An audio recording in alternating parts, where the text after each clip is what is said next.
Nominations process వచ్చేసరికి రంగులు వేయడం అయితే ఒక్కొక్కరు ఇద్దరినైతే నామినేట్ చేస్తారు. సో నామినేషన్స్కి పాయింట్స్ ఏంటంటే, అంటే మనకి జరిగిన సాటర్డే సండే ప్రోమోస్ అంటే ఎపిసోడ్స్ చూసుంటే గౌతమ్ వర్సెస్ పృథ్వీ, అంటే సింపుల్ చెప్పాలంటే వైల్డ్ కార్డ్లో గౌతమ్ని ఎక్కువ యాంటీ అయ్యారు. అంటే వీళ్ళ రాయల్ క్లాన్ కానీ మొత్తం ఎవరైనా కూడా గౌతమ్ది గ్రూపిజం అన్నట్టు తప్పు అన్నలాగా ప్రొట్రే చేశారు. మొత్తం నాకు సరే కానీ మొత్తం తను కూడా చాలా డౌన్ అయిపోయాడు గౌతమ్ కూడా. బట్ తను మాట్లాడిన పాయింట్ కరెక్టే. ఎందుకంటే క్లాన్ అయిపోయిన తర్వాత కూడా వాళ్ళు గ్రూప్గా నామినేషన్స్ వేద్దాం అనుకున్నారు. బట్ అది ఎలా ఎందుకు హైడ్ చేస్తారో తెలీదు.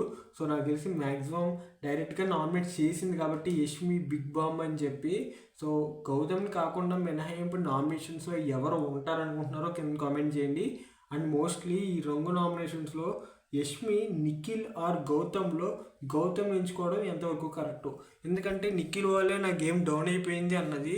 బట్ ఇక్కడ చూస్తే గౌతమ్ని డైరెక్ట్ నామినేట్ చేసింది.